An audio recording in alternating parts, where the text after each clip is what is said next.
आठवीं कक्षा के प्यारे छात्र, आज का पाठ है माँ बढ़ते कदम, 12वां पाठ, आखिरी पाठ है माँ 8वीं कक्षा का।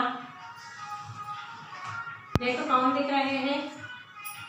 हमारे बापूजी गांधी जी, हमारे राष्ट्रपिता गांधी जी, महात्मा गांधी जी।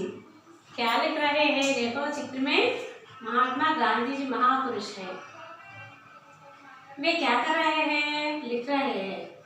तुम्हें लिखना कैसा लगता है? अपने शब्दों में बताओ। लिखना कैसा लगता है माँ? थोड़े बच्चों को पढ़ना अच्छा लगता है, लिखना अच्छा लगता है। इस पाठ लिखने के बारे में चलो। 20 सितंबर 2012 गुरुवार। क्या है ये? ऐसा क्यों लिखा? इसे दैनंदिन दिनचर्या कहते हैं। डायरी, दिनचर्या। गांधी जी दिनचर्या, उस दिन क्या क्या हुआ वो दिनचर्या के रूप में लिखते थे, मुख्य बिंदुओं के रूप में लिखते थे। दिनचर्या, डायरी। यह पाठ डायरी के बारे में है माँ, समीना का है। 20 सितंबर 2012 में गुरुवार के दिन लिखा। कौन? एक लड़की ने लिखा। यहाँ देखो एक लड़की डायरी लिख रही है, उसके बारे में। डायरी में क्या लिखा है देखो। आज माँ की तबीयत कुछ ठीक नहीं है। ये लड़की की माँ की तबीयत कुछ ठीक नहीं है। सुबह 7 बजे उठी। कितने बजे उठे, क्या किया उस दिन, लिखना है, उसी को डायरी कहते हैं। तो देखा कि वे काम पर निकल चुकी थी। एक सप्ताह की पाठशाला नहीं गई थी। माँ का काम जो करना पड़ता है, आज मैं पाठशाला जाना चाहती थी। पता नहीं गुरुजी ने क्या क्या पाठ पढ़ाया होगा। और फिर ममता, रवि, समीम से भी तो कई दिनों से नहीं मिले, उनके दोस्त थे। यहाँ 20 सितंबर 2012 में एक लड़की ने इस डायरी को क्या लिखा? उनकी माँ की तबीयत ठीक नहीं है, इसलिए उस लड़की ने एक सप्ताह से पाठशाला नहीं गई, उसके बारे में लिखा। उनके दोस्तों से भी नहीं मिली, इसलिए तो यहाँ रहकर पर दीदी जाना चाहती थी, लेकिन उनकी दीदी ने काम पर लगा दिया उसका पहला दिन। इसलिए तो यहाँ रहकर मेरी मदद कर। वैसे तो मेरी दीदी का सहायता हमेशा करती हूँ, जो भी वो काम ज़्यादा से होने के कारण आज स्कूल नहीं जाना हुआ। काम करते करते दिन कैसे गुजर गया पता नहीं चला। उस दिन पूरा हो गया, लेकिन पता नहीं चला कैसे हो गया। उस दिन का डायरी है। कब का? गुरुवार का दिन। शुक्रवार क्या लिखा देखो माँ? 21 सितंबर 20 सितंबर को 20 सितंबर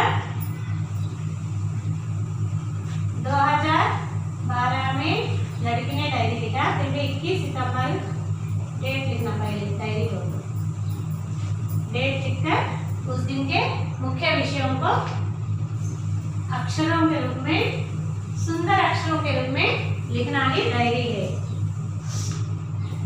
21 सितंबर 2012 शुक्रवार। आज जब मैं स्कूल निकली तो हल्का हल्का पानी गिर रहा है, थोड़ा सा बारिश हो रहा है। समय देखा तो 10 बजे लेकर मैं बैग लेकर पाठशाला की ओर भागी। फिर भी देर हो गई, अपने अपने काम में लग चुके, लेट हो गया। हमने लोमड़ी की कहानी लिखनी थी। मुझे तो कुछ समझ में नहीं आया। दिन डेली गई तो स्कूल में सब समझ में आता, इसको समझ में नहीं आया। पहले डर के मारे पूछा नहीं, फिर थोड़ी देर के बाद में अध्यापिका जी से मेरे और देखते पूछा, समीना, लड़की का नाम समीना है, समीना कल तुम क्यों नहीं आई? तो पूछा अध्यापिका जी ने। तो मैंने उन्हें पाठशाला के न आने का कारण बताया। तब उन्होंने मुझे हर दिन पाठशाला आने के लिए समझाया। फिर कहानी पढ़ने को कहा। मैं पढ़ने लगी, मजेदार लगी कहानी, अच्छा लगा। मैं तो पढ़ ही रही थी, पर श्याम और सयाना ने तो अपनी कहानी उत्तर पुस्तिका में लिख भी ली। वे अध्यापिका जी को दिखाने लगे। रवि और इरफान सब लोग स्टोरी लिखकर टीचर को बता दिए। बाल की अध्यापिका जी ने उन्हें डांटा। इतने में 10 मिनट की छुट्टी हो गई। मैंने समीम को, ममता को खूब सारी बातें बताई। हाँ बातें की और शाम को खूब खेले। दिन कैसे बीत गया पता ही नहीं चला। उस दिन का स्टोरी है ये। लेकिन अब 22 सितंबर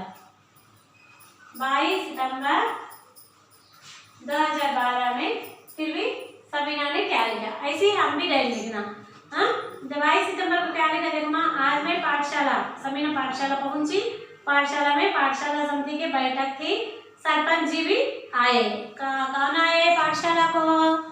सरपंच जी आए। आकर वहाँ क्या था, मीटिंग था उस दिन। हम सबको बारामादे में बिठा गया, एक ग्राउंड में बिठा दिया। प्रधानाध्यापक जी, सरपंच जी बारी बारी हमारे बातचीत की। प्रधानाध्यापक जी ने बताया भारत सरकार बच्चों के लिए शिक्षा का अधिकार कानून, इस पाठ का उद्देश्य शिक्षा का अधिकार कानून, बच्चों के लिए एक शिक्षा का कानून लेकर है माँ। वो है अप्रैल 2010, अप्रैल 2010।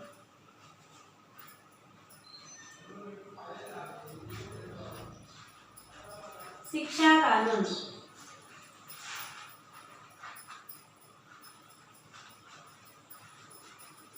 शिक्षा कानून अप्रैल 2000 में शिक्षा कानून अमल में आया माँ, अमल कर रही थी। 2010 से शिक्षा कानून अमल कर रही थी सरकार यानी गवर्नमेंट। और इसके अनुसार 6 से 14 साल बच्चों को पढ़ने का अधिकार है माँ, जीने का अधिकार है। सभी पढ़ाई के लिए पैसा, एक पैसा भी खर्च करने की जरूरत नहीं है। शिक्षा के रूप में उन्हें अपनी पढ़ाई के लिए पैसा भी खर्च करने की जरूरत नहीं। भारत सरकार बच्चों के चेहरे में खुशी देखना चाहती है। और तो प्रधानाध्यापक जी ने उसके प्रश्नों की क्या कहा, प्रधानाध्यापक जी से पूछा कौन हो, तभी सयाना ने एक उठकर सरकार शिक्षा हमारे लिए क्या क्या सुविधाएं दे रही है सर को पूछा सयाना ने। जब प्रधानाध्यापक जी उनका प्रश्न को प्रशंसा की और आगे उन्होंने कहा सरकार पौष्टिक भोजन क्या क्या दे रहा है माँ, पौष्टिक भोजन, अंडरलाइन कर लो बच्चों वहां से, सारे बच्चों। आगे उन्होंने प्रधानाध्यापक पौष्टिक भोजन, बालिका शिक्षा, पेयजल की सुविधा, खेल सामग्री, खेल का मैदान, पोशाक यानी यूनिफॉर्म, ग्राउंड और निःशुल्क पाठ्य पुस्तक, बुक्स, टेक्स्ट बुक्स फ्री में देते, मुफ्त में। भोजन, बालिका पुस्तक, बालिका शिक्षा, पेयजल यानी मिनरल वाटर, खेल सामग्री और इस प्रकार के सुविधाएं दे रही है। प्रोत्साहन आदि दे रही है, एनकरेज करना उन्हें अच्छे अच्छे पुरस्कार देकर। सरकार चाहती है कि भारत का हर नागरिक पढ़ा लिखा हो, हर एक जन अच्छे पढ़कर एडुकेट बने बोल के है उनको सरकार गवर्नमेंट को 100% 100% साक्षर यानी एडुकेट करना उनका लक्ष्य है, दर प्राप्त करे। सरकार का नारा है सब पढ़े सब बढ़े। क्या है ना सरकार का नारा, गवर्नमेंट का नारा क्या है हमारा, भारत का नारा सब पढ़े सब बढ़े, सब पढ़े सब बढ़े।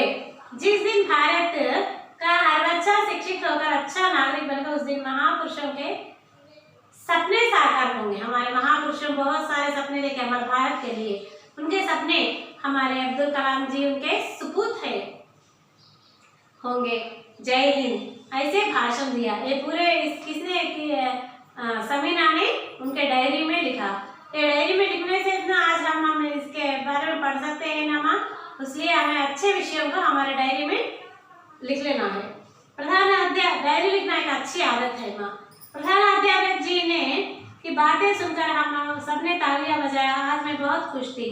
मैंने घर लौटकर माता पिता दीदी को प्रधानाध्यापक जी के सारी बातें बताई और दिनचर्या में लिखी। ठीक है बच्चों,